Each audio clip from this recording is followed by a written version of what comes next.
never lost to Tennessee, 10-0 in his career. Yes, I do know that. It's hard to pick against any type of Stanford person, but I do think that the Titans have a better defense. I think they have a better running game, and I think they have better offensive line play. And in a playoff atmosphere, I am going to vote for those teams first, unless the quarterback has an incredible array of talent on the flanks, and even though Angela has some of that, I just don't think it has. I could be wrong. I'm really a coin toss on this one, but I like the Titans just a little more. Well, effectively, the playoffs begin with that game on Sunday night. Luck replaced Peyton Manning and Indy. Eli Manning trying to hang on to his shot for at least one more year with the Giants. Do you think Sunday's game against Dallas will be Eli's farewell, or does he get another year because the offense has looked a smidge better thanks to Saquon Barkley?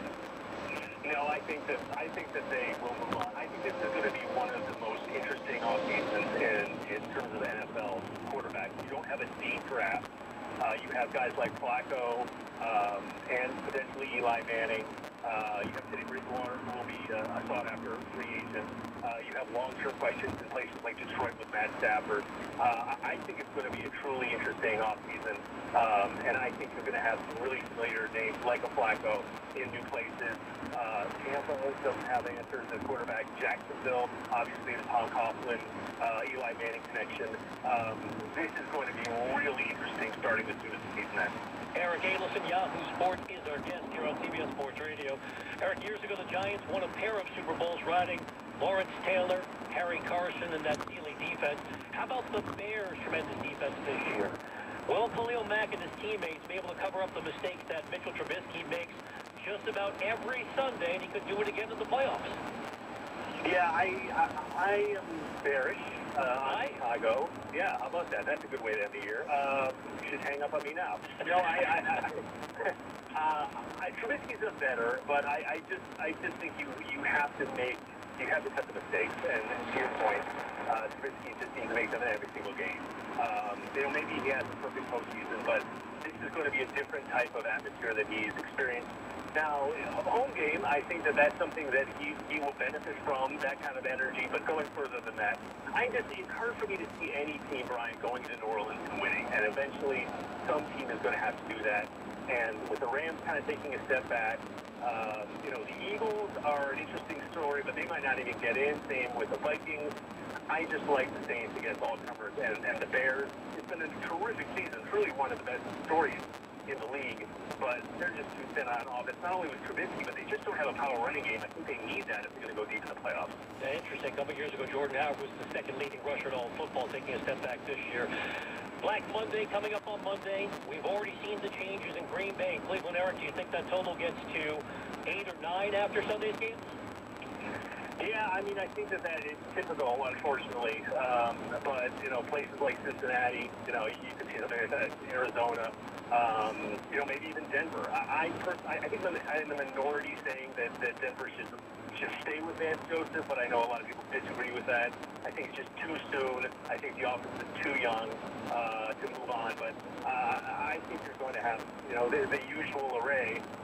And there are some decent options out there, college and the pros. I think that there's a lot of guys who maybe are ready for their big step. And when you look at McVay and Nagy and all these guys that have just really, even Vrabel too, he's not really the offensive guru, but he's had a really good year. I think that there's more courage to make that move now. Finally, my friend, because the holidays are all about tradition, will next season be the year that Andy Dalton finally wins a playoff game? Does the dream come alive in 2019? Yeah, if he stays healthy, the Bengals would be undefeated right now. So, of course. Yeah, I think that next year is definitely the year, and if you ask me next year, I'll say the same thing. Next year is definitely the year. Derek, I hope to be chatting with you next year. I appreciate your friendship. All the best to you and your family heading into 2019. Thanks, Brian. You too. Happy New Year. Eric Adelson, Yahoo Sports. And he has a bizarre fixation on Andy Dalton that at some point, that quarterback and that head coach, Marvin Lewis, have to win a playoff game. Well, as the year is winding down, you know what's coming up after January 1st. You're going to want to get into shape, and you need to. So skip the gym, and get a high-energy workout with Peloton. Take live studio cycling classes from the comfort of your home with New York City's best instructors. Ride with thousands of other Peloton riders across the nation on the interactive leaderboard. Track your own metrics over time and continue to beat your personal best. Head to onepeloton.com to learn more. Hear Jim talking about that Peloton all the time. All right, I have a Jim Rome and I in the same room. And I'm Marty in the story. On New Year's Eve 20 years ago, we'll get there, but I do want to take at least one more phone call before we say goodbye. Back to the phone lines, 1-800-636-8686. Craig in Michigan. Hey, Craig, you're on with Brian Weber. What's up? Hey, Brian, good afternoon. Man, I just want to make a quick point on your baseball thing. I think something that a lot of people, maybe should consider, because all those points that you made were valid points. But I think the thing I think about the most is the fact that a lot of people that were born in the 30s and 40s, the fan population is dying off because they're literally dying off. So, I mean, you're losing guys and girls that have been fans for 50 years, and now they're at the end of their lives and they've passed away. And so we're not replacing those, those viewers and those listeners with new ones. But I mean, I think that's really the biggest effect is that people born in the late 30s, mid-30s, and 40s are, like I said, have reached the end of their life, and that's the biggest effect, I think, on the decline of popularity of baseball. Craig, appreciate the phone call. Not the most upbeat way to wrap up the program, but demographically, you are factual. And if it doesn't work out here, I think I will try to be an actuary.